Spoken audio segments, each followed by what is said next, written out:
Old age home के बरामदे की सीढ़ियों पर बैठे अमरनाथ जी सुबह का अखबार पढ़ रहे थे। घर के बंटवारे के बाद दोनों बेटों और बहुओं के बीच अमर को लेकर झगड़े होते रहते थे, जिन्हें देखते हुए अमर ने खुद ही ओल्ड एज होम आने का मन बना लिया। यहाँ उन्हें अपने कुछ पुराने दोस्त भी मिल गए थे।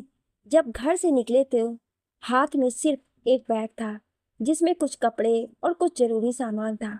बेटे बहू ने रोका तक नहीं और इस बात से आहत होकर अमर ने घर वापस न आने का मन बना लिया। पिछले 6 महीनों से वो यहीं ओल्ड एज होम में थे। खुश थे, लेकिन मन में अभी भी एक खालीपन था।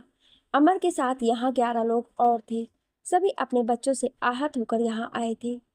इसी ओल्ड एज होम से जुड़कर एक और ओल्ड एज होम था, जिसमें बुजुर्ग महिलाएं थी। दोनों एक ही घर में बने थे, जिन्हें एक शादीशुदा दंपति जो कि अनाथ थे वो संभाल रहे थे।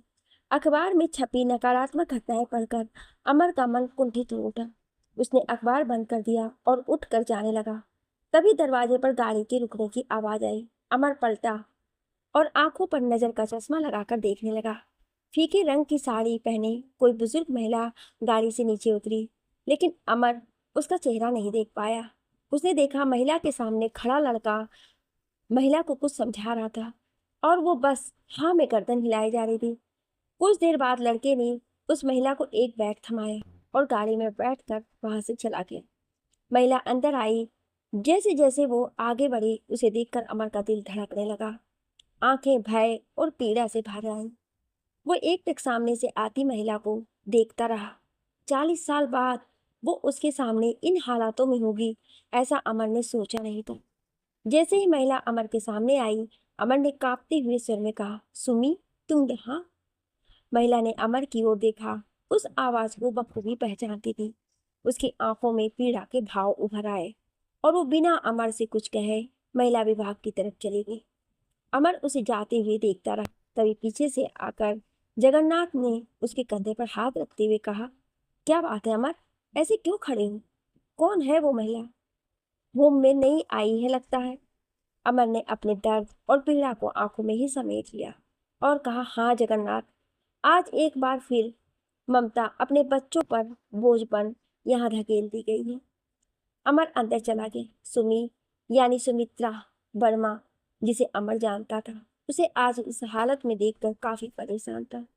उसके मन में सवालों का अंबार लग गया, लेकिन कैसे पूछे? सुमी ने तो उसे देखकर भी अनदेखा कर दिया था। अपने कमरे में आकर वो यहाँ से वहां चक्कर काटने लगा। कुछ समझ नहीं आ रहा था कि क्या करे। दिमाग में सैकड़ों सवाल आ जा रहे थे और सीने में एक पीड़ा का एहसास हो रहा था, जिसे अमर खुद से दूर नहीं कर पा रहा था। थक कर वो बिस्तर पर बैठ गया और बड़बड़ाने लगा। सुमी, यहाँ क्या कर रही है?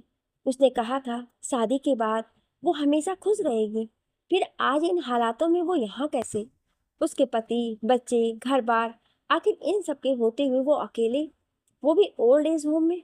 बीते 40 सालों में ऐसा क्या हुआ होगा सुमी के साथ? उसने कभी बताया भी तो नहीं। ना जाने क्या क्या हुआ होगा, किन परेशानियों से गुजरी होगी वो। छी, मुझे खुद पर गुस्सा आ रहा है। आखिर इतने सालों में मैंने उसके बारे में कभी जानने की कोशिश तक नहीं की। अमर की पीड़ा अब गुस्से में बदल चुकी थी। अमर उठा और अलमारी में रखे अपने बैग को बाहर निकालकर बिस्तर पर रखा। बैग में रखे कपड़े और सामान निकालकर बाहर फेंकने लगे, जैसे कुछ ढूंढ रहे हो। आखिर में एक किताब मिली। अमर ने जल्दी से उस किताब को खोला और पन्ने पलटने लगा। पन्नों के बीच रखी तस्वीर निकालकर देखने लगा। पीले रंग के सूट में लाल फूलों वाला दुपट्टा लगाए एक 20-22 साल की लड़की की तस्वीर थी, जिसमें उसकी मुस्कान उस तस्वीरों को और आकर्षित बना रही थी। अमर आप पलक उस तस्वीर को देखता रहा और धीरे से कहा, ये तस्वीर तुम्हारी तरफ से दिया आखिरी तोहफा था सुमी। जब तुमने कहा था कि इस जिंदगी में हम फिर मिलेंगे, लेकिन तुमसे दोबारा मुलाकात इस तरह इन हालातों में होगी, मैंने सोचा नहीं था। अमर काफी देर तक उस तस्वीर को हाथ में लिए खड़े रहा। कुछ देर बाद ही दरवाजे पर दस्तक हुई। जगन्नाथ खड़ा था। उसने कहा, क्यों भाई अमर, आज नाश्ता नहीं करना? चलो, सब आ चुके हैं। जगन्नाथ की आवाज सुनकर अमर अपने वर्तमान में लौट आया और तस्वीर को वापस किताब में रख दिया और जगन्नाथ के साथ कमरे से बाहर चला आया। हॉल में सभी बुजुर्ग और महिला बुजुर्ग शामिल थे। वहीं वो दंपति अनुज और सुनिधि थे। सभी अपना अपना नाश्ता लेकर बैठ गए। अमर भी अपनी प्लेट लेकर बैठ गए, लेकिन उसकी कमजोर आंखें सामने बैठी महिलाओं में सुमी को ढूंढ रही थी, पर वो वहां नहीं थी। अमर को चुपचाप देखकर जगन्नाथ ने कहा, अरे भाई खाओ, सुबह से कहाँ खोए हो। हाँ, कहते हुए अमर खाने लगा। अनुज ने देखा सुमित्रा वहां नहीं है, तो उसने सुनिधि से कहा, सुनिधि, आज सुबह जो माताजी आई थी वो यहाँ नहीं है। अनुज, वो थोड़ा परेशान है। उन्हें ये समझने में थोड़ा वक्त लगेगा कि अब वो इस ओल्ड एज होम का हिस्सा है। उनके बच्चों ने उनके साथ जो भी किया उससे उनका मन काफी आहत है। सुनिधि ने उदास होकर कहा, तुम उनका ख्याल रखो। मैं सुनील रसोइया से कहकर उनके लिए नाश्ता उनके कमरे में ही भिजवा देता हूँ। अनुज ने कहा, उसकी जरूरत नहीं है अनुज, मैं ले जाऊंगी, सुनिधि ने कहा और नाश्ता लेकर वहां से चली गई। नाश्ता करने के बाद अमर बरामदे में आया। उसने महिला विभाग की ओर नजर दौड़ाई। सुमी उसे नहीं दिखी। उसने इधर उधर देखा तो पाया बगीचे में बनी बेंच पर सुमी खामोशी से बैठी थी। उसकी उदास आंखें और मुरझाया चेहरा बयां कर रहा था कि अमर के कदम उस ओर बढ़ गए। वो बगीचे में आया और बेंच के दूसरे किनारे पर बैठ गया। सुमी अब भी किसी गहरी सोच में डूबी हुई थी। उसे अमर के आने का एहसास भी नहीं हुआ। अमर काफी देर खामोश बैठा रहा, फिर हिम्मत करके कहा, सुमी, मैं अमर, मुझे पहचाने नहीं क्या। अमर की आवाज सुनकर सुमित्रा ने उसकी ओर देखा, लेकिन खामोश रही। उसकी खामोशी अमर को एक टीस पहुंचा रही थी। उसने सुमी को देखा। चेहरे पर अब पहले जैसा नूर नहीं था, ना आंखों में पहले जैसी चमक थी। फूलों सा नाजुक चेहरा छुरियों से फीका पड़ चुका था। गले की हड्डियां बाहर झांकने लगी थी। हाथ कमजोर पड़ चुके थे। बालों से सफेदी झड़ रही थी। अमर को अपनी ओर देखता पाकर सुमी वहां से उठकर जाने लगी। कुछ कदम चली और रुक गई। शायद कुछ कहना चाहती थी, लेकिन जवान ने उसका साथ नहीं दिया। अमर बेंच से उठा और कहा, मैं जानता हूँ तुमने मुझे पहचान लिया है। क्या अब मैं जान सकता हूँ कि तुम यहाँ इस हाल में कैसे। कुछ सवालों के जवाब नहीं हुआ करते हैं अमर। मुझे नहीं पता था मेरी किस्मत में तुमसे फिर से मिलना लिखा होगा। सुमी ने पहली बार कुछ कहा। अमर को इतने सालों बाद सुमी की आवाज सुनकर एक खुशी का एहसास हुआ। उसने धीरे से कहा, क्या मेरा तुम पर अब कोई हक नहीं है। वो सब हक 40 साल पहले ही दफन हो चुके हैं अमर। इस बेदर्द जिंदगी के कुछ साल और बचे हैं। इसमें अब और दर्द नहीं चाहती। उसकी आवाज भर आई और वो बिना अमर की बातें सुने वहां से चली गई। सुमित्रा के जाने के बाद अमर उसे जाते हुए देखता रहा और फिर वापस अपने कमरे में चला आया। मन में उथल पुथल थी। सुमी का उससे इस तरह बात करना उसे समझ नहीं आ रहा था, जबकि आखिरी मुलाकात में सुमी ने कहा था, जिंदगी में अगर कभी किसी मोड़ पर सामना हुआ तो हम अच्छे दोस्तों की तरह मिलेंगे। अमर बेचैनी से कमरे में यहाँ से वहां घूमने लगा कि सामने पड़ी कुर्सी से उसका पैर टकराया और उस पर रखा उनका चश्मा नीचे आ गिरा, जिसमें दरार आ गई। अमर ने उसे उठाया तो चश्मे का पुराना शीशा चरमरा कर गिर गया। अमर उसे देखने लगा। ये काफी पुराना चश्मा था उनके पास, लेकिन आज ये भी जवाब दे गया। उन्होंने टुकड़ों को उठाया और जोड़ने की कोशिश करने लगे। तभी उधर से गुजरते हुए अनुज ने देखा तो उनकी ओर चला आया और उनके हाथ में टूटे हुए चश्मे को देखकर कहा, अरे अमर अंकल, लाइए मुझे दीजिए, मैं बाहर ही जा रहा हूँ, ठीक करवा देता हूँ। अरे नहीं बेटा, ये ठीक है, मैं इसे जोड़ लेता हूँ, अमर ने कहा। अरे अंकल, ये कैसे जुड़ेगा, इसके एक साइड का शीशा तो पूरा खराब हो चुका है और दूसरा टूट गया है। मैं सुनीत की दवाइयाँ लेने बाहर जा रहा हूँ, लाइए मैं सही करवा देता हूँ। अनुज ने अपने पन से चश्मा लेकर देखते हुए कहा, नहीं बेटा, तुम खाम खा परेशान हो रहे हो, फिजूल खर्ची होगी, अमर ने कहा। लो, इसमें कैसे फिजूल खर्ची, आप कोई पराये थोड़े हो। अगर आपने अब ना कहा तो मैं बुरा मान जाऊंगा। अनुज ने कहा तो अमर मुस्कुरा उठा और हामी भर दी। अनुज चश्मा लेकर वहां से चला गया। अमर बाहर बरामदे की सीढ़ियों पर आकर बैठ गया। उसे कुछ महीने पहले की घटना याद आ गई। कुछ काम करते हुए अमर ने चश्मा उतारकर बिस्तर पर रखा और अपना काम करने लगा। तभी उनका 10 साल का पोता भागते हुए आया और बिस्तर पर चढ़ गया। लेकिन जैसे ही बिस्तर पर चढ़ा, वहां रखे अमर के चश्मे पर पोते का पैर पड़ गया और चश्मे का शीशा टूट गया। ये देखते ही पोते ने घबरा कर कहा, आई एम सॉरी दादाजी, प्लीज मम्मी पापा को मत बताइएगा, वरना वो मुझे बहुत डांटेंगे, प्लीज दादाजी, प्लीज दादाजी। अमर ने प्यार से उसके सर पर हाथ फेरा और कहा, हाँ नहीं कहूंगा, जाओ खेलो। बच्चा वहां से चला गया। अमर ने चश्मे को देखा, वो टूट गया था। उसने उसे साइड में रख दिया। अगले दिन जब अमर का बेटा विकास ऑफिस जा रहा था तो अमर ने उसे चश्मा देते हुए कहा, बेटा ये चश्मा जरा टूट गया है, इसे ठीक करवा दोगे? विकास, जो कि पहले ही झुंझलाया हुआ था, उसने कहा, मैं ऑफिस का काम करूं या फिर आपका चश्मा ठीक करवाता फिरूं? आप तो दिन भर घर में पड़े रहते हैं, मुझे दिन में ना जाने कितने ही लोगों से मिलना जुलना लगा रहता है। समझ सकता हूँ बेटा, लेकिन क्या करूँ, चश्मे के बिना अखबार में छपे बारीक अक्षर दिखाई नहीं देते। अमर ने धीरे से कहा, 2-4 दिन अखबार नहीं पढ़ेंगे तो कौन सा कुछ हो जाएगा? सुबह सुबह दिमाग खराब मत कीजिए, ये रोज का है आपका, कभी कुछ चाहिए कभी कुछ। अभी पिछले महीने ही मैंने आपको नए चप्पल लेकर दिए थे, पैसा के पेड़ पर उगते हैं। कुछ दिन काम चला लीजिए, फिर मैं बनवा दूंगा नया चश्मा। विकास ने गुस्से से कहा और वो वहां से चला गया। अमर की आंखों में नमी तैर गई। जिस बच्चे की जरूरतें और ख्वाहिशें पूरी करते वक्त अमर ने कभी बजट नहीं देखा, आज वही बेटा उन्हें पैसे की अहमियत समझा रहा था। अमर चुपचाप वापस अपने कमरे में चले आए और चश्मे को देखने लगे। कुछ देर बाद उनका पोता दौड़ता हुआ आया और ग्लू की बोतल देकर गया। ये लीजिए दादाजी, इससे आपका चश्मा वापस चिपक जाएगा। बच्चे की बात सुनकर अमर मुस्कुरा दिया और चश्मे को चिपकाने लगा। उससे वो काम चलाऊं तो बन ही गया, लेकिन उसके बाद न कभी अमर ने चश्मे का जिक्र किया, ना ही विकास ने वो चश्मा कभी बन ठीक करवाया। अमर पुरानी यादों में खोया था, तभी सामने से मोहन राव आता हुआ दिखाई दिया। उसके हाथ में रंगीन डिब्बा था, जिसे अमर के सामने खोलकर उसने कहा, लो अमरनाथ, मिठाई खाओ। अमर ने एक टुकड़ा मिठाई का उठाया और कहा, ये किस खुशी में मोहन राव? आज मेरे बेटे का जन्मदिन है, अभी अभी घर का नौकर मिठाई देकर गया है, भगवान उसे लंबी उम्र दे। मोहन राव ने बगल में बैठते हुए कहा। अमर ने सुना तो गुस्से से उसकी भवें तन गई और उसने कहा, जिस बेटे ने तुम्हें यहाँ मरने के लिए छोड़ दिया, उस बेटे के जन्म की खुशियां मना रहे हो तुम? मोहन राव मुस्कुराया और कहा, क्या फर्क पड़ता है अमरनाथ, आखिर है तो अपने ही बच्चे, तुम मिठाई खाओ। फर्क क्यों नहीं पड़ता मोहन राव, आज के दिन भी वो तुमसे मिलने नहीं आया, बस नौकर के हाथ मिठाई का डिब्बा भेज दिया।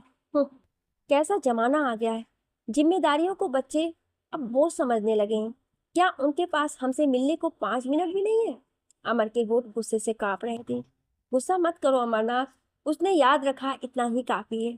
अपनी ही औलाद से भला कैसी नफरत, मोहन राव ने भावुक होकर कहा। अमर ने मिठाई का टुकड़ा वापस डिब्बे में रखा और उठकर जाने लगा। जाते जाते रुका और पलट कर कहा, ऐसी औलाद से अच्छा हम बे औलाद रहते। अमर वहां से चला गया। कुछ ही दूर खड़ी सुमित्रा खामोशी से सब देख रही थी। मोहन राव ने जाते हुए अमर को देखा और फिर खुशी खुशी सबको मिठाई खिलाने लगा। ऐसा ही था ये ओल्ड एज होम, जहाँ बच्चों के बुरे व्यवहार के बाद भी ये बुजुर्ग उनकी सलामती की दुआ कर रहे थे। सुमित्रा अपने कमरे में चली आई। उनके कमरे में राधा और सुरूपा नाम की 2 औरतें और थीं। सुमित्रा खामोशी से आकर अपने बिस्तर पर बैठ गई और खिड़की के बाहर देखने लगी। बाहर सड़क पर एक ठेले वाला कांच की चूड़ियां बेच रहा था। उन रंग बिरंगी चूड़ियों को देखकर सुमित्रा का मन अतीत में भटकने लगा। सुमित्रा अपने हाथ में कांच की चूड़ियां पहने आई और अपने दोनों हाथों को अमर के सामने करते हुए कहा, कैसी है मेरी चूड़ियां? सुमी, तुम ये कांच की चूड़ियां क्यों पहनती हो? किसी दिन तुम्हारे हाथों को घायल कर देंगी ये। अमर ने बेचैनी से कहा, ये मैं इसलिए पहनती हूँ क्योंकि ये बहुत प्यारी आवाज करती हैं। सुमित्रा ने अपने दोनों हाथों की चूड़ियों को बजाकर कहा। अमर ने उसके दोनों हाथों को थाम लिया और कहा, लेकिन ये तो सिर्फ कांच की चूड़ियां हैं। हमारी शादी के बाद मैं तुम्हें सोने की चूड़ियां बनवा कर दूंगा, जो कि आवाज भी करेंगी और तुम्हारे हाथों को नुकसान भी नहीं पहुंचाएंगी। क्या सच में? सुमित्रा ने आंखों में चमक भरते हुए कहा। हाँ सच में, बस कल से तुम ये कांच की चूड़ियां मत पहनना, अमर ने कहा। अच्छा, तो फिर कर लो शादी और पहना दो सोने की कंगन, सुमित्रा ने कहा और वहां से भाग गई। चूड़ी वाले की आवाज कानों में पड़ी तो सुमित्रा की तंद्रा टूटी और सहसा ही उसका ध्यान अपने हाथों पर गया, जिसमें कुछ कांच वाली चूड़ियां थी जिनका रंग फीका पड़ चुका था। उन चूड़ियों को देखते ही मन फिर अतीत में भटक गया। पति की मौत के कुछ दिन बाद उसके हाथों में सोने के कंगन देखकर उसकी बहू ने कहा, माँ जी, इस उम्र में ये कंगन आपके हाथों में शोभा नहीं देते, आप इन्हें निकाल कर कुछ सिंपल चूड़ियां पहन लीजिए। बहू के कहने पर सुमित्रा ने वो कंगन निकाल दिए, लेकिन सिंपल चूड़ियों के नाम पर उसे ये कांच की चूड़ियां मिली, जो आज भी इन हाथों में थी। उसके आंखों में आंसू भर आए। चूड़ी वाले की आवाज उसके कानों को पीड़ा पहुंचा रही थी। उसने आंसू पोंछे और खिड़की बंद कर दी। अमर और सुमित्रा दोनों की जिंदगी में दर्द था, लेकिन दोनों ही एक दूसरे के दर्द से अनजान थे।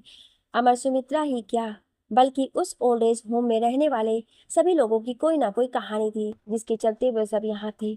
पुरुष विभाग में 12 लोग थे और महिला विभाग में 9 महिलाएं।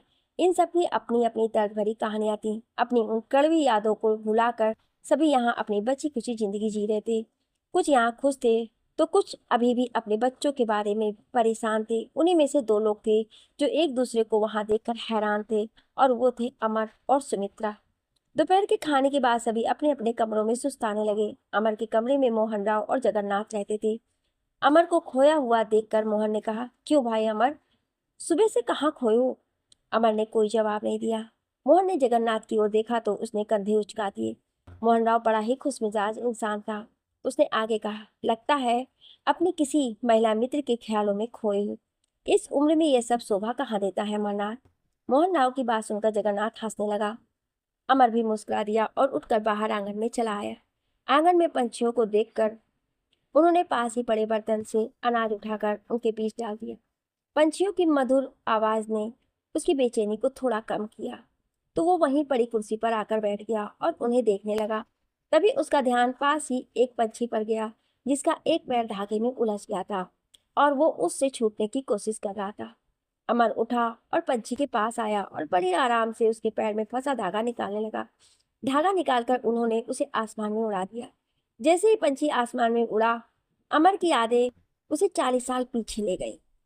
अपनी फूलों की दुकान पर बैठा अमर फूलों पर पानी छिड़क पीछे पिंजरे में बंद तोता बार बार आवाज कर रहा था, जिसे अमर की माँ ने पकड़ा था और अब अच्छी कीमत पर उसे बेचने वाली थी।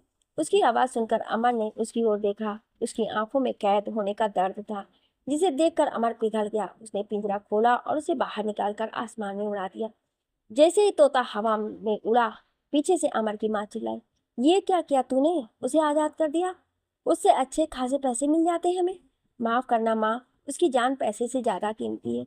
इसे खरीदने वाला या तो इसे हमेशा के लिए पिंजरे में बंद रखता या फिर इसे पकाकर खा जाता, इसलिए मैंने उसे छोड़ दिया, अमर ने कहा।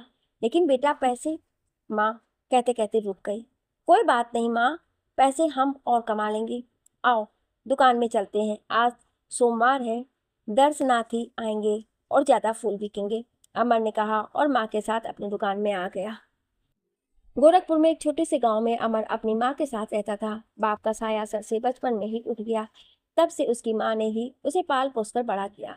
गांव में करने को कुछ नहीं था, इसलिए अमर ने कालिका मंदिर के पास फूलों और पूजा के सामान की दुकान खोल ली, जिससे 2 वक्त की रोटी का इंतजाम हो जाता था। दोनों माँ बेटे खुश थे। दुकान पर लोग आने लगे। अमर उन्हें फूल और पूजा का सामान देने लगा। जैसे कि आज दर्शन करने वाले लोग ज्यादा थे, इसलिए दुकान पर भीड़ लगी हुई थी। कुछ देर बाद नरेंद्र वर्मा अपनी पत्नी और बेटी के साथ फूल लेने अमर की दुकान पर आए। जैसे ही अमर की नजर लड़की पर गई, वो उसे देखता ही रह गया। सुंदर नयन नक्श, गोरा रंग, काली आंखें और ललाट पर एक लाल बिंदी, सादगी में वो बहुत ही सुंदर लग रही थी। माँ ने देखा अमर खोया हुआ है, तो उसे कंधे से झिझोड़ कर कहा, क्या देख रहा है, फूल दे उन्हें। ये देखकर लड़की मुस्कुराने लगी। अमर ने खिसिया कर सामान बांधा और नरेंद्र की ओर बढ़ा दिए। पैसे देकर नरेंद्र अपनी पत्नी और बेटी के साथ वहां से चले गए। अमर उन्हें जाते हुए देखता रहा। लड़की का चेहरा बार बार उसकी आंखों में आता रहा। सारा दिन वो उसी के बारे में सोचता रहा। रात में ठीक से भी सो भी नहीं पाया और उठकर बैठ गया। अगली सुबह अमर जल्दी ही दुकान पर चला आया और उस लड़की का इंतजार करने लगा, लेकिन लड़की नहीं आई। अब हर रोज अमर उसका इंतजार करता पर लड़की नहीं आई। बेचैन सा वो रास्ता निहारता रहता। अगले दिन सोमवार था और अब तक अमर उम्मीद छोड़ चुका था। बेमन से वो फूलों पर पानी छिड़क रहा था, तभी एक मीठी सी आवाज उसके कानों में पड़ी, कुछ ताजा फूल और पूजा का सामान दे दीजिए। अमर ने सामने देखा तो उसे विश्वास नहीं हुआ। सामने वही लड़की खड़ी थी। वो एक बार फिर उसकी आंखों में खो गया। कुछ देर बाद लड़की ने कहा, पूजा का सामान, हाँ हाँ 1 मिनट देता हूँ, अमर ने हकलाते हुए कहा। लड़की से नजर बचाकर वो सामान बांधने लगा। बीच बीच में वो लड़की की ओर देख भी लेता था और लड़की उसे।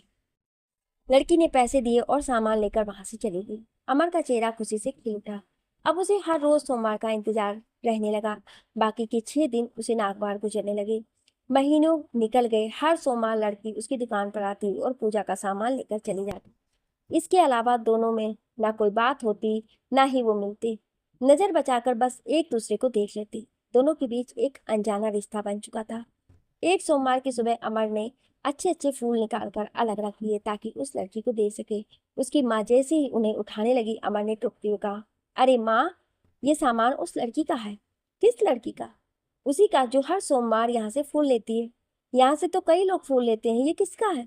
अरे माँ, जो अकेले आती है वही लड़की। बेटा, उसका कोई नाम तो होगा ना। अमर सोच में पड़ गया। इतने दिनों में उसने कभी उस लड़की का नाम जानने की कोशिश भी नहीं की।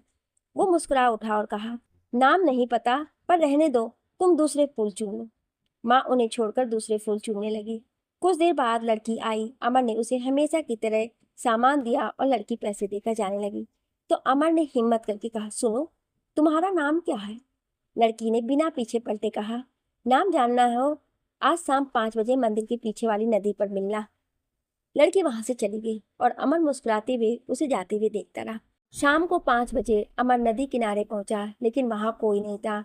पर वहां पड़ी एक चट्टान पर बैठकर उसने उसके आने का इंतजार करने लगा। लड़की नहीं आई। अमर ने कुछ कंकड़ हाथ में उठाए और उन्हें नदी में फेंकने लगा। कुछ देर बाद लड़की वहां आई। उसे देखते ही अमर का चेहरा खिल उठा और धड़कने सामान्य से तेज। जिन्हें सामान्य करके अमर ने कहा, तुमने आने में इतनी देर क्यों की? पिताजी घर पर थे, बड़ी मुश्किल से निकल कर आई हैं। लड़की ने अपनी मीठी सी आवाज में कहा, अच्छा, अब बताओ तुम्हारा नाम क्या है? अमर ने कहा, सुमित्रा। सुमित्रा नाम है मेरा, और तुम्हारा? लड़की ने अपनी पलकें झपका कर कहा, मेरा नाम अमर है। पहले तुम्हें कभी इस गांव में देखा नहीं। अमर ने उसे बैठने का इशारा करते हुए कहा। सुमित्रा कुछ ही दूर पड़े इस पत्थर पर आकर बैठ गई और कहा, मैं इस गांव की नहीं हूँ, पड़ोस के गांव से हूँ। तुम हर सोमवार मंदिर आती हो, भगवान को बहुत मानती हूँ, अमर ने कहा। सुमित्रा हंस पड़ी और कहा, मैं यहाँ तुम्हारे लिए आती हूँ, मंदिर तो एक बहाना है तुमसे मिलने का। सुमित्रा की बात सुनकर अमर ने कहा, मतलब ये कि तुम मुझे अच्छे लगते हो। तुम्हारे प्रति भावनाएं कैसी हैं ये मैं नहीं जानती, पर तुम्हें ना देखूं तो एक बेचैनी सी रहती है। कई महीनों से तुम्हें देखते आ रही हूँ, पर तुम कभी कुछ कहते ही नहीं। आज कहा भी तो क्या, मेरा नाम पूछा, बुद्ध। कहते हुए सुमित्रा हंस पड़ी। हंसते हुए बहुत प्यारी लग रही थी। अमर उसे एकटक देखता रहा तो सुमित्रा ने कहा, जब से आई हूँ मैं ही कुछ ना कुछ बोले जा रही हूँ, तुम भी तो कुछ बोलो। मैं भी तुम्हें पसंद करने लगा हूँ, लेकिन कहीं मेरी किसी बात से तुम्हारा मन आहत ना हो जाए, सोचकर कभी कुछ कहा नहीं। आज तुमने आने को कहा तो भरोसा करके चला आया, अमर ने कहा। तुम्हारी सादगी और तुम्हारा भोलापन इतना भाग गया कि मैं खुद को रोक नहीं पाई। मैंने कुछ गलत तो नहीं किया ना? उसने अपनी आंखें झपकाते हुए कहा। नहीं, इसमें गलत कैसा? किसी को पसंद करना भला कहाँ गलत होता है? तुम्हारे घर में कौन कौन है? अमर ने कहा। माँ, पिताजी, 2 बड़े भाई और मैं। और तुम्हारे घर में? उसने अपनी चूड़ियों को आगे पीछे करते हुए कहा। मेरे घर में सिर्फ माँ और मैं। पिताजी सालों पहले गुजर गए, अमर ने उदास होकर कहा।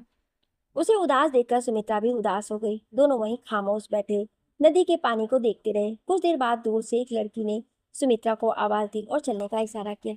सुमित्रा उठी और अमर से कहा, अब मुझे जाना होगा। फिर कब आओगी? अमर ने कहा, जब तुम बुलाओगे। आज से हम दोस्त जो हैं। सुमित्रा ने मुस्कुरा कर कहा, ठीक है, ध्यान से जाना। अमर ने कहा तो सुमित्रा जाने के लिए आगे बढ़ गई। अमर ने उसे आवाज दी, सुनो। वो पलटी और कहा, हाँ, आज से मैं तुम्हें सुमी कहकर बुलाऊंगा। अमर ने कहा, ठीक है, उसने कहा और वो वहां से चली गई। अमर वहीं खड़े उसे देखता रहा। अमर, अमरनाथ। आवाज कानों में पड़ी तो अमर वर्तमान में लौट आया और देखा सामने खड़े मोहन राव उसे आवाज दे रहे थे। अमर उनके पास आया और कहा, क्या बात है मोहन? मोहन राव ने एक रुकी सी सांस ली और कहा, बाहर तुम्हारा बेटा तुम्हें लेने आया है। अमर ने जब सुना कि उसका बेटा उसे लेने आया तो उसे गुस्से के साथ साथ हैरानी भी हुई। वो अनुज के ऑफिस नुमा कमरे में आया और वहां अपने दोनों बेटों को एक साथ देखकर चौंक गया। उन्हें देखते ही अनुज ने कहा, अमर अंकल, आपके बेटे आपसे मिलने आए हैं। आप बैठिए, मैं आप सब लोगों के लिए चाय भिजवाता हूँ। उसकी जरूरत नहीं अनुज, इनसे कहो यहाँ से चले जाएं, अमर ने गुस्से में कहा। लेकिन क्यों पापा? मैंने और भैया ने एक नई कंपनी खोली है, उसी की खुशी में शाम को घर पर पार्टी है, सभी मेहमान आएंगे, आप वहां होंगे तो अच्छा लगेगा। अमर के छोटे बेटे रवि ने कहा, ओ, तो मेहमानों के बीच तुम्हारी बेइज्जती नहीं हो, इसलिए आज बात की याद आ गई। अमर ने कहा, ऐसी बात नहीं है पापा, सब आपसे मिलना चाहेंगे तो उन्हें हम क्या कहेंगे। चलिए, आप चाहें तो कल सुबह ही यहाँ वापस आ जाना। बड़े बेटे विकास ने कहा। कितने स्वार्थी हो चुके हो तुम लोग, नहीं आना मुझे, अब यही मेरा घर है, यही मेरे अपने, अमर ने कहा और कमरे से बाहर निकल गया। गुस्सा इतना आ रहा था कि अभी के अभी दोनों को धक्के मारकर यहाँ से निकाल दे, वैसे ही जैसे उन्हें निकाला गया था अपने ही घर से। लेकिन अमर ऐसा नहीं कर सका। विकास और रवि ने अनु से रिक्वेस्ट की कि वह अमर को समझाए, लेकिन अमर ने किसी की नहीं सुनी। निराश रवि और विकास अपनी गाड़ी में आकर बैठ गए। पापा ने तो हमें बेइज्जत करने की ठान ली है, कितना कहा, लेकिन देखो वो आने को तैयार नहीं। विकास ने इस शेयरिंग पर हाथ मारते हुए कहा। हाँ भैया, आखिर ऐसा क्या कर दिया है हमने उनके साथ? यहाँ आने का फैसला भी तो उनका ही था ना, फिर वो ऐसा क्यों कह रहे हैं? रवि ने कहा। कुछ भी हो रवि, लेकिन हमें उन्हें आज की पार्टी में लाना ही होगा, वरना मिस्टर मित्तल से हमें वो डील कैसे मिलेगी? विकास ने सोचते हुए कहा। लेकिन कैसे, क्या करें? रवि ने कहा। घी जब सीधी उंगली से ना निकले तो उंगली टेढ़ी करनी पड़ती है, कहकर विकास ने सामने पड़ी पानी की बोतल से पानी निकाला और अपनी आंखों को भिगो लिया। उसने बोतल रवि की ओर बढ़ाकर कहा, ये ले, तू भी आंखें गीली कर ले और चल मेरे साथ। लेकिन इससे क्या होगा? रवि ने आंखों में पानी मारते हुए कहा। दुनिया में ऐसा कोई बाप नहीं बना जो बच्चों के आंसू देख कर ना पिघले। विकास ने गाड़ी से नीचे उतरते हुए कहा और रवि के साथ एक बार फिर ओल्ड एज होम चला गए। अमर उस वक्त पौधों में पानी दे रहे थे। विकास और रवि उनके पास आए और दुखी स्वर में कहने लगे, चलिए ना पापा, बच्चों से हमने प्रॉमिस किया है कि आपको साथ लेकर आएंगे, आप नहीं चलेंगे तो वो लोग दुखी होंगे। उनके मुंह से बच्चों का नाम सुनकर और उनकी आंखों में आंसू देखकर अमर का दिल पिघल गया। लेकिन अभी भी उसके मन में गुस्सा भरा था, इसलिए वो वहां से चले गए। लेकिन सामने से आती सुमित्रा को देखकर रुक गए। सुमित्रा ने दोनों लड़कों के उदास चेहरे देखकर अमर से कहा, नसीब वाले हो अमर, जो बच्चे लेने आए हैं, तुम्हें जाना चाहिए। आज पहली बार था जब सुमित्रा ने खुद अमर से बात की थी। अमर ने अपना मन शांत किया तो महसूस हुआ कि उसे भी बच्चों की याद आ रही थी कुछ दिनों से। उसने सुमित्रा की ओर देखकर कहा, हाँ। सुमित्रा वहां से चली गई और अमर अपना झोला लेने अंदर चला गया। कुछ देर बाद वो अपने एक जोड़ी कपड़े को झोले में डालकर ले आया और विकास रवि के साथ घर के लिए निकल गया। घर पहुंचा तो देखा घर को बहुत सजा रखा था, सारा घर जगमगा रहा था। अमर को देखते ही उसके दोनों पोते और पोती दौड़ते हुए उसके पास चले आए। बहुओं ने बेमन से उनके पैर छुए और तैयार होने चली गई। पार्टी शाम को थी, इसलिए अमर भी बच्चों के साथ उनके कमरे में चला आया और सुस्ताने लगा। यहाँ आकर बच्चों से मिलकर उसे बहुत खुशी हुई। अमर घर को निहारने लगा। एक एक ईंट लगाकर उसने ये घर बनाया था, लेकिन आज इसी घर पर उसका कोई हक नहीं था। यहाँ आने के बाद बहुओं ने खाना तो दूर, पानी तक नहीं पूछा उन्हें। अमर ने किसी से कुछ नहीं कहा, बस शाम का इंतजार था। पार्टी में सभी बड़े बड़े लोग शामिल हुए, सबने चमचमाते कपड़े पहने थे। इन सब के बीच अमर को अपना सफेद कुर्ता पजामा थोड़ा अजीब ही लगा, जो कि अब पुराना हो चला था। विकास के बॉस जब उनसे मिले तो उन्होंने कहा, क्या ये तुम्हारे पापा हैं? लगता है किसी गरीब खाने से उठकर आए हैं। दरअसल सर, वो पापा जमीन से जुड़े आदमी है ना, इसलिए उन्हें ऐसे ही रहना पसंद है। मैं तो अक्सर कहता हूँ सोसाइटी के साथ मिलजुल कर रहो, लेकिन ये सुनते ही नहीं है। आइए, मैं आपको कुछ और मेहमानों से मिलाता हूँ। कहते हुए विकास उन्हें वहां से लेकर गया। अमर अपमान का घूंट पीकर रह गया। उस भीड़ में उनका दम घुटने लगा था। वह वहां से साइड में चले आए। पार्टी शुरू हुई तो खत्म होने का नाम ही नहीं ले रही थी। 11 बज रहे थे, लेकिन खाना शुरू नहीं हुआ था। सभी बस शराब का लुत्फ उठा रहे थे। यहाँ तक कि रवि और विकास की पत्नियां भी ये देखकर अमर को बहुत ठेस पहुंची। भूख से उनकी आंखें कुलकुलाने लगी। उन्होंने एक प्लेट उठाई और उसमें कुछ खाना रखकर सीढ़ियों की साइड आकर बैठ गए। एक निवाला तोड़कर जैसे ही उन्होंने मुंह की ओर बढ़ाया, छोटी बहू ने आकर उनका हाथ पकड़कर रोकते हुए कहा, ये क्या कर रहे हैं आप? मेहमानों ने अभी तक खाना शुरू भी नहीं किया और आप यहाँ खाने बैठ गए? जरा भी शर्म नहीं है आप में? थोड़ी देर नहीं खाओगे तो मर नहीं जाओगे? बहू के मुंह से ऐसी बातें सुनकर अमर अवाक था। उसने कहा, बहू, मुझे भूख लगी थी, दोपहर से कुछ खाया नहीं था, इसलिए माफ करना। थोड़ी देर में खा लेना जितना खाना है। कहते हुए बहू ने प्लेट छीन ली। अमर उससे कुछ कहते इससे पहले ही विकास आया और उनका बाहां पकड़ के कहा, इस हाल में पार्टी में क्यों आए? मेरी कितनी बेइज्जती हुई वहां, जानते हैं आप? आपकी तो कोई इज्जत नहीं, कम से कम हमारे बारे में तो थोड़ा ख्याल किया होता। अपने कमरे में जाओ, खाना वहीं भिजवा दूंगा। बेबस अमर क्या कहता, उसके पास बोलने के लिए कुछ नहीं था। जिस खुशी से वो आया था, अब वो खुशी धूमिल हो चुकी थी। बिना कुछ कहे ही अमर वहां से बच्चों के कमरे में चला आया। तीनों बच्चे सो चुके थे। अमर आकर बिस्तर पर बैठ गया। मन भारी हो चुका था। उसे बीते वक्त की यादों ने घेर लिया। एक चपाती और लीजिए ना, अमर की पत्नी शांति ने थाली में चपाती रखते कहा। अरे नहीं शांति, पेट भर चुका है, तुम भी खाना खा लो, बैठो। अमर ने कहा, आपसे पहले मैं खाना कैसे खा सकती हूँ? आप इस घर के मुखिया हैं, पहले आपको खाना चाहिए और वक्त पर खाना चाहिए। शांति ने पानी का गिलास उनकी ओर बढ़ाकर कहा, तुम हो ना शांति, वक्त पर खिलाने के लिए? अमर ने कहा, मैं ना भी रही तब भी हमारे बच्चे आपको वक्त पर ही खाना खिलाएंगे, और इससे भी अच्छा। अच्छा, शांति ने कहा। अमर वर्तमान में लौट आया। कमरे में इधर उधर नजर दौड़ाई और देखा तो टेबल पर नजर गई जहां पानी का जग रखा हुआ था। अमर ने गिलास में पानी उड़ेला और एक सांस में पी गया। लेकिन पानी से भूख कहाँ मिटती है। वह बच्चों के बगल में लेट गए। घंटा बीत गया लेकिन किसी ने अमर के लिए खाना नहीं भेजा। अमर ने एक बार फिर पानी पीकर भूख मिटानी चाहिए और लेट गया। उसकी आंखों से आंसू बह गए और मन ही मन कहा, बच्चे वक्त से खिला रहे हैं शांति। अमर उस रात खाली पेट ही सो गया। पार्टी देर रात तक चलती रही और सभी खा पी कर अपने अपने घर चले गए। सुबह अमर जल्दी उठ गया और नहा धोकर बाहर आया। दोनों बेटे बहुओं के साथ नाश्ता कर रहे थे।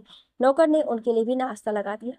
अमर ने नाश्ता करने से मना कर दिया और कहा, कल रात तुम लोगों ने जो बर्ताव किया है उसके बाद यहाँ बैठकर खाना मेरे लिए मेरा अपमान है। इससे अच्छा तुम लोग मुझे वापस अनाथ आश्रम छोड़ाओ। अमर की बातों से गुस्सा साफ झलक रहा था। ठीक है पापा, छोड़ आएंगे, लेकिन उससे पहले हमें आपसे एक छोटा सा काम है, वो कर दीजिए। विकास ने हाथ पोंछते हुए कहा। कैसा काम? अमर की आंखें फैल गई।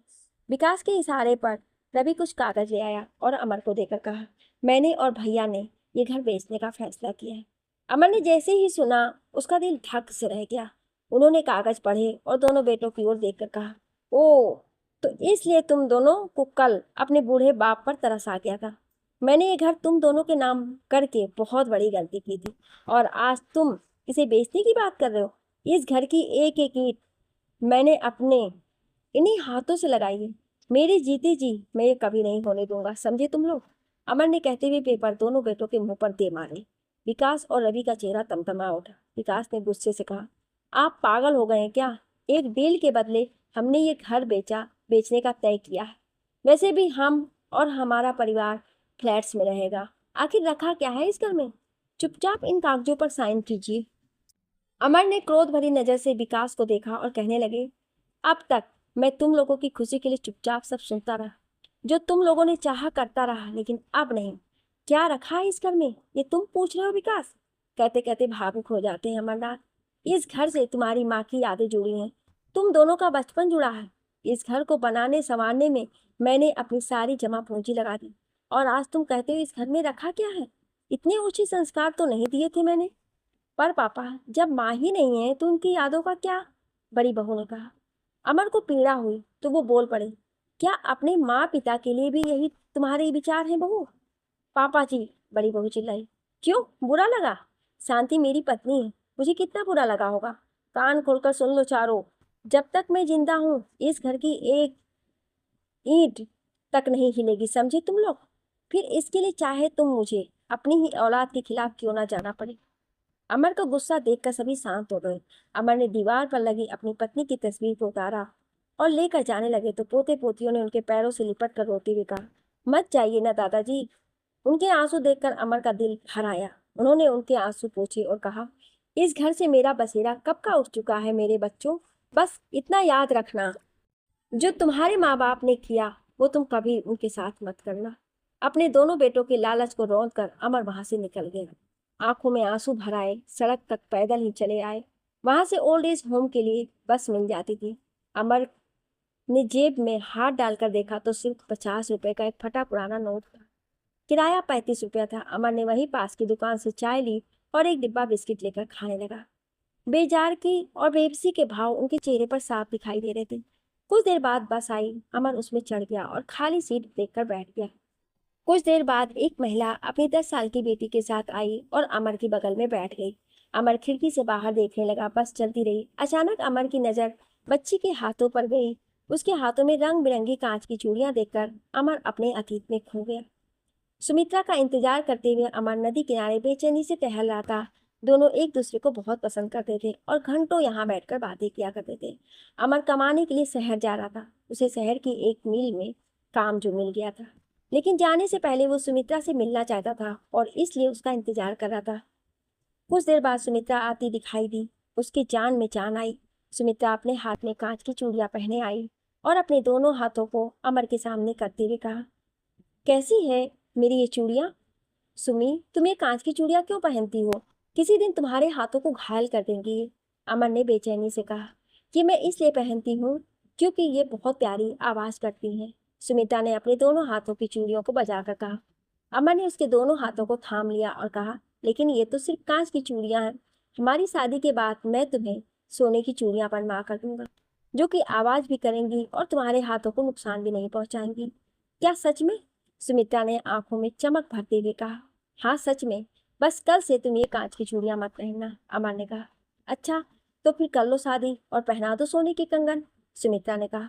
तुम्हारे लिए शहर जा रहा हूँ ताकि तुम्हारे लायक बनकर तुम्हारे पिताजी से शादी के लिए तुम्हारा हाथ मांग सकूं। तुम मेरा इंतजार करोगी ना सुमी? अमर ने उसकी आंखों में देखते हुए कहा। हाँ अमर, मैं तुम्हारा इंतजार करूंगी। अभी चलती हूँ, किसी ने देख लिया तो परेशानी हो जाएगी। कहते हुए सुमित्रा वहां से भाग गई। अमर मुस्कुराते हुए उसे देखता रहा। अगले दिन अमर शहर के लिए निकल गया। अचानक गाड़ी को ब्रेक लगा तो अमर अपने वर्तमान में लौट आया। बच्चे के हाथों में कांच वाली चूड़ियां अभी भी चमक रही थी। अमर ने आंखें बंद करके सर सीट से लगा लिया। कुछ देर बाद बस रुकी और शांति की तस्वीर और अपना सामान संभाले अमर नीचे उतर गया। ओल्ड एज होम पास में ही था। अमर हताश और निराश चलते हुए आया। उसके कानों में बेटों के नफरत भरे लफ्ज गूंज रहे थे। गेट से अंदर आते हुए कुछ ही दूर चला के लड़खड़ा के गिर गया। सुमित्रा पास ही कुछ काम में लगी थी। जब उसने देखा तो दौड़कर आई और अमर को सहारा देकर उठाते हुए कहा, तुम ठीक तो हो ना अमर? हाँ, हाँ, अमर ने हाँफते हुए कहा। सुमित्रा ने उसे बरामदे में बैठाया और उसका सामान लाकर रखा। चांदी की तस्वीर उठाई। उसका शीशा टूट चुका था। तस्वीर लेकर वो अमर के पास आई और कहा, ये तस्वीर मेरी पत्नी शांति की है। कुछ साल पहले ही उसका देहांत हो गया। अमर ने फोटो पर लगी धूल साफ करते हुए कहा। ये सुनकर सुमित्रा को एक अजीब सी पीड़ा का एहसास हुआ और उसने कहा, कल तुम्हारे जाने के बाद मुझे लगा कि तुम खुश नसीब हो। तुम्हारे बच्चे तुम्हें लेने आए हैं, लेकिन आज तुम्हें यहाँ देखकर अच्छा नहीं लग रहा है। तुम भले खुश नसीब ना हो, लेकिन वो बच्चे सच में बदनसीब हैं, अमर, जिन्होंने तुम्हारा साथ छोड़ दिया। अमर ने सुमित्रा के चेहरे की ओर देखा जो दुख और पीड़ा से भर उठा। आज भी उसकी सुमी की आंखों में उसके लिए अपनापन था। अमर की आंख से आंसू बहकर शांति की तस्वीर पर आ गिरे। अमर को उदास बैठा देखकर सुमित्रा कुछ ही दूरी पर बैठ गई और कहा, तुम ऐसे तो ना थे अमर। हमेशा हंसने मुस्कुराने वाले, जिंदा दिली की बातें करने वाले आदमी थे। फिर आज बच्चों के सामने इतने कमजोर क्यों पड़ गए? सुमी की बातों में अपने लिए परवाह देखकर अमर ने अपनी आंखों का गीलापन साफ किया और कहने लगा, सालों पहले तुम्हारी शादी की बात सुनकर मैं पहली बार कमजोर पड़ा था सुमी। उस वक्त कुछ समझ नहीं आ रहा था। उस वक्त मैं इतना सक्षम था कि तुम्हारी जिम्मेदारी उठा सकता था, लेकिन तुम नहीं चाहती थी कि तुम्हारे पिता का अपमान हो, उन्हें किसी के सामने सर झुकाना पड़े। तुम्हारा आखिरी फैसला सर आंखों पर था और मैं हमेशा हमेशा के लिए चला गया। कुछ वक्त बाद अपने ही दूर के रिश्ते में एक लड़की से मेरा रिश्ता तय हो गया। शांति नाम था उसका। उसने मुझे पसंद कर लिया। मैं उस वक्त टूटा हुआ था, इसलिए मेरी पसंद से कोई फर्क नहीं पड़ता। मैंने इसे ही अपनी किस्मत मान लिया। शादी के बाद शांति मेरे घर रहने लगी। मैं हर वक्त उससे कटा कटा सा रहता था, पर उसने कभी शिकायत नहीं की। और फिर मुझे एहसास हुआ कि अपने टूटे मन के चलते मैं उस भली औरत की भावनाओं को ठेस पहुंचा रहा हूँ। मैंने उसे अपना लिया और अपना पति धर्म निभाने लगा। तुम हमेशा मेरे मन में रही क्योंकि हमारा रिश्ता अपवित्र नहीं था। मैंने शांति को तुम्हारे बारे में बताया तो वो तुमसे मिलने की जिद करने लगी, लेकिन तुम कहाँ थी मैं नहीं जानता था। एक गहरी सांस लेता हुआ और कुछ देर की खामोशी के बाद फिर बोलने लगा, वक्त सभी जख्म भर देता है सुमी। धीरे धीरे मैं अपने गृहस्थ जीवन में व्यस्त हो गया। माँ के खत्म होने के बाद गांव से हमेशा के लिए शहर आ गया। यहाँ मेहनत से अपना घर बनाया, जिसमें मैं, शांति और मेरे दोनों बच्चे खुशी खुशी जिंदगी जी रहे थे। वक्त गुजरता गया, बच्चे बड़े होने लगे। अच्छी लड़कियां देखकर उनका रिश्ता तय किया। शादी के कुछ साल बाद ही मुझे दादा बनने का सुख प्राप्त हुआ और उस वक्त मुझे लगा जैसे मैं दुनिया का सबसे खुशनसीब इंसान हूँ। लेकिन ज़्यादा खुशियों को भी हम इंसानों की नज़र लग जाती है। एक बीमारी के चलते शादी का देहांत हो गया। बच्चों में झगड़े ना हो इसके चलते मैंने उनके बीच बंटवारा कर दिया, पर मैं भूल गया था कि ये बंटवारा जमीन और पैसे का नहीं बल्कि मेरा था। कुछ महीने बड़े बेटे के घर तो महीने छोटे बेटे के घर रहने लगा। धीरे धीरे मेरा अस्तित्व खत्म होने लगा था। बेटे और बहुओं के असली रूप दिखने लगे थे। जलील करना, ताने देना, मुझे बार बार यह एहसास दिलाना कि मैं उन पर अब बोझ बन चुका हूँ। मुझे अंदर ही अंदर काटने लगा था। मैं उनके साथ होकर भी नहीं था। सब छूट चुका था दोस्त, घर, मेरे अपने, जो सिर्फ कहने को मेरे अपने थे। जब सह नहीं पाया तो उन दोनों के घर को छोड़कर मैं यहाँ चला आया। कहते कहते रुक गया। उसकी आंखों में नमी तैर गई। आंसुओं को आंखों में ही रोक लिया और आगे कहने लगा। यहाँ आकर अपनों के किए बुरे बर्ताव को भूलने की कोशिश करने लगा, पर जब तुम्हें देखा तो मन फिर पीड़ा से भर गया। तुम्हें यहाँ इस तरह इस हाल में देखूंगा मैंने कभी सोचा नहीं था सुमी। उस शाम जाने से पहले तुमने कहा था कि तुम हमेशा खुश रहोगी, लेकिन अगर सच में तुम खुश थी तो फिर यहाँ कैसे? अपनी बात खत्म कर अमर सुमी की तरफ ओर देखने लगा। अमर की कहानी सुन सुमित्रा की आंखों में आंसू थे, जिन्हें देखकर अमर ने कहा, समझ गया, तुम्हारे साथ भी बेटे और बहुओं ने ऐसा ही किया होगा। ये आजकल की लड़कियां समझती क्यों नहीं? जितना प्यार ये अपने माँ पिता से करती हैं उतना सास ससुर से क्यों नहीं? बुजुर्गों के वृद्धाश्रम होने की सबसे बड़ी वजह ये बहुएं ही हैं सुमी, वरना कोई भी बेटा अपनी माँ को वृद्धाश्रम नहीं भेजेगा। उनकी बातों से गुस्सा साफ झलक रहा था। सुमी को चुप देखकर आगे कहने लगी, कभी कभी मैं सोचता हूँ कि बेटों से अच्छा काश मुझे एक बेटी होती तो आज सुख दुख में मेरे साथ होती। अमर की इस बात पर सुमी का दिल पीड़ा से भर गया और उसने कहा, नहीं अमर, सब बेटियां ऐसी नहीं होती। अगर बेटियों में ये भावना होती तो वो कभी अपने सास ससुर को यहाँ नहीं भेजती। बहुओं से पहले बेटियों को ये सिखाना बहुत जरूरी है, ताकि आगे चलकर जब वो बहू बने तो ऐसा कुकृत्य नहीं करे। मैं कुछ समझा नहीं सुमी, अमर ने कहा। कैसे समझोगे अमर, तुम किसी बेटे के बाप जो नहीं हो, सुमी ने गीली आंखों को पोंछते हुए कहा और वहां से चली गई। अमर अपनी कहानी तो सुमी को सुना दी, पर सुमी के बारे में नहीं जान सका। सुमी कुछ खुलकर बताना नहीं चाहती थी और अमर पूछकर उसे और दुखी नहीं करना चाहता था।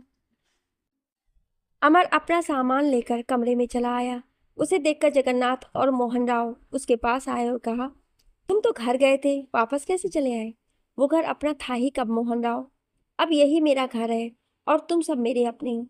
बची खुची ये जिंदगी तुम सबके साथ बितानी है, अमर ने कहा तो जगन्नाथ उसके गले लग गया और कहा, तू अकेला कहाँ है रे अमर, हम सब है ना तेरे साथ, चल चलकर कुछ खा ले।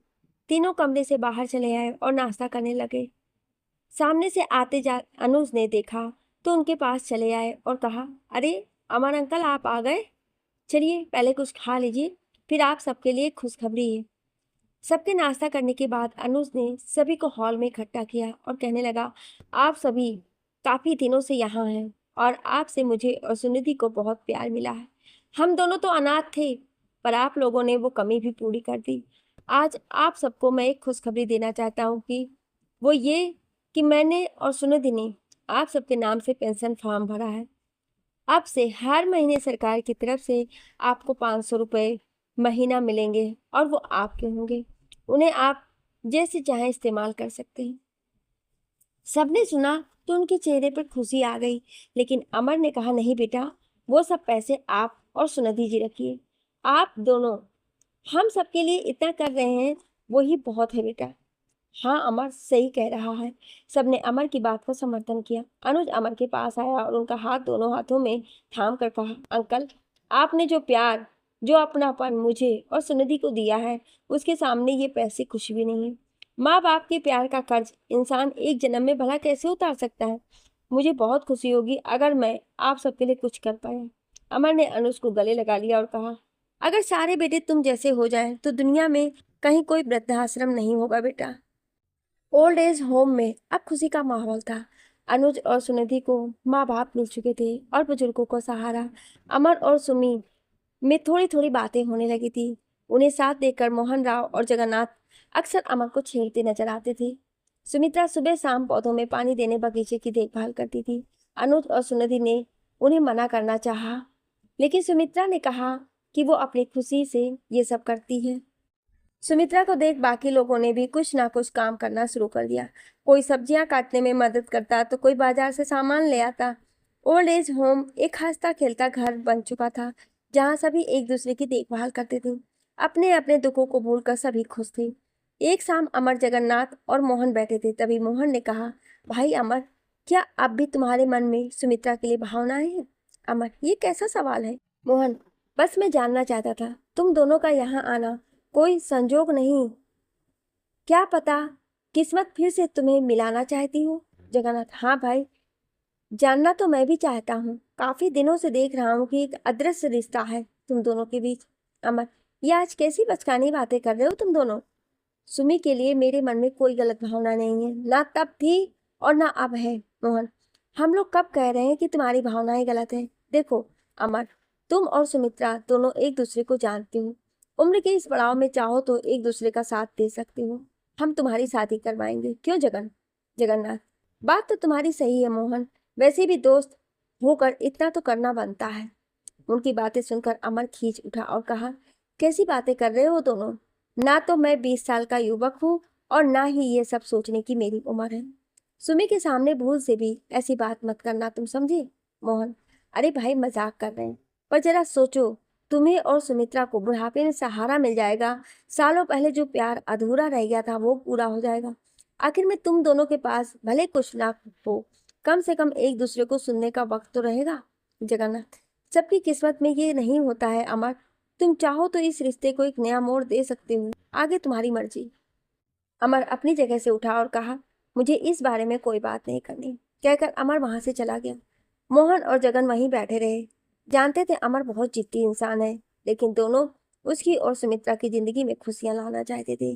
वह लोग सही कर रहे थे या गलत, ये तो कोई नहीं जानता था, लेकिन उन्हें करना था अमर के लिए। बुजुर्ग होकर भी दोनों 20-22 साल के लड़कों की तरह बात कर रहे थे। शाम की पूजा संध्या के समय सभी इकट्ठा हुए। अमर हाथ जोड़े भगवान से यही प्रार्थना कर रहा था कि सुमी की जिंदगी में खुशियां लौट आए और वो खुश रहे। उधर सुमी का मन अभी भी अमर को लेकर पीड़ा से भरा हुआ था। उसने पहली बार अमर की आंखों से आंसू देखे थे। शादी के बाद उसने कभी अमर की सुध नहीं ली। ये सोचकर वो बहुत दुखी थी। आरती समाप्ति के बाद सभी खाना खाने चले गए। यहाँ मौजूद लोगों में एक साफ सुथरा रिश्ता था। सभी एक दूसरे की इज्जत करते और अपना धर्म निभाते। खाना खाने के बाद अमर अपने कमरे में चला आया। मोहन और जगन की बातों ने उसे बहुत परेशान कर दिया था। उसे नींद नहीं आई तो वो बाहर बरामदे में चला आया। सीढ़ियों पर बैठकर वो अपने अतीत में खोया था कि तभी किसी के गिरने की आवाज आई। अमर ने आवाज वाली दिशा में देखा तो उसके होश उड़ गए। सीढ़ियों के पास कुछ ही दूरी पर सुमी नीचे जमीन पर गिरी हुई थी। अमर ने उसे देखा, उठाने की कोशिश की, लेकिन सुमी तब तक बेहोश हो चुकी थी। उसकी नाक से खून बह रहा था। अमर ने अनुज को आवाज लगाई। कुछ ही देर में सभी दौड़ते हुए आए। सुनिध ने एम्बुलेंस वाले को फोन किया। सभी बहुत घबरा गए थे। अमर ने मजबूती से सुमी के हाथ को थामा हुआ था और उसका सर अमर के घुटने पर था। अनुज लगातार सुमी के पैरों के तलवों को मसल रहा था। कुछ देर बाद एम्बुलेंस आई तो अनुज, मोहन राव और अमर सुमित्रा को लेकर एम्बुलेंस में आ गए। कुछ ही देर में एम्बुलेंस हॉस्पिटल पहुंची। सुमित्रा को स्ट्रेचर पर लिटाया और अंदर ले जाने लगे। इस बीच अमर ने उसका हाथ नहीं छोड़ा। नर्स स्ट्रेचर को अंदर ले जाने लगी। तब अमर का हाथ धीरे धीरे सुमी के हाथ से छूटने लगा और उस वक्त उन्हें उसी पीड़ा का एहसास हो रहा था जो सालों पहले हुआ था, जब वो सुमित्रा से आखिरी बार मिला था। शहर से लौटने के बाद अमर नदी किनारे खड़ा अपनी सुमी का इंतजार कर रहा था। जब सुमी वहां आई तो उसके चेहरे पर खुशी के बजाय उदासी के भाव थे। सुमी अमर के सामने आकर चुपचाप खड़ी हो गई तो अमर ने चहकते हुए उसके हाथों को पकड़कर कहा, देखो सुमी, शहर से मैं तुम्हारे लिए सोने के कंगन लाया हूँ। अब तुम्हें ये कांच की चूड़ियां पहनने की जरूरत नहीं पड़ेगी। लेकिन अगले ही पल सुमी के हाथों में लगी मेहंदी देखकर अमर हैरान रह गया और कहा, सुमी, ये सब? मैं समझा नहीं। सुमी की आंखों से आंसू बहने लगे। उसने कहा, मुझे माफ कर दो अमर, पिताजी ने मेरी शादी किसी से तय कर दी है। तुमने उन्हें मेरे बारे में नहीं बताया? अमर ने हैरानी से कहा, बताया था, लेकिन तुम दूसरी जाति से हो और पिताजी इस रिश्ते को कभी स्वीकार नहीं करेंगे, उन्होंने साफ मना कर दिया। सुमित्रा ने रोते हुए कहा, तो चलो अभी हम शादी कर लेते हैं, फिर किसी को हमारे साथ रहने से इतराज नहीं होगा। अमर ने मजबूती से सुमित्रा का हाथ थाम कर कहा। सुमित्रा ने अपने आंसू पोंछे और कहने लगी, नहीं अमर, ऐसा किया तो पिताजी की इज्जत खराब होगी और मैं कभी ऐसा नहीं चाहती। हमारा रिश्ता पवित्र था और हमेशा पवित्र रहेगा। हम दोनों कहीं भी रहें, किसी के साथ रहें, हमेशा खुश रहेंगे। सुमित्रा की बात सुनकर अमर का दिल टूट गया, लेकिन वो सुमी के जज्बातों की कदर करता था, इसलिए उसने वो कंगन सुमित्रा को पहनाते हुए कहा, ये मेरी आखिरी निशानी समझ कर रख लो सुमित्रा। सुमित्रा की आंख से आंसू बहने लगे। उसने अपने साथ लाई किताब अमर को दे दी। दोनों आखिरी बार एक दूसरे के गले मिलकर खूब रोए। जाते जाते अमर ने सुमित्रा का हाथ थाम लिया और कहा, सुमी, क्या तुम मुझे भूल जाओगी? नहीं अमर, तुम हमेशा मेरे साथ रहोगे, इन कंगनों के रूप में। चलती हूँ, ज्यादा देर यहाँ रुकी तो कमजोर पड़ जाऊंगी, कहकर सुमी आगे बढ़ गई। अमर का हाथ धीरे धीरे उसके हाथ से छूटता रहा। तभी किसी ने आकर उसके कंधे पर हाथ रखा। अमर ने चौंक कर देखा, मोहन खड़ा था। अमर अपने अतीत में लौट आया। मोहन ने कहा, चिंता मत करो, डॉक्टर साहब आ गए हैं, उन्हें कुछ नहीं होगा। क्या आप अगला भाग सुनना चाहते हैं? तो कमेंट में यस जरूर लिखिएगा। Thank you.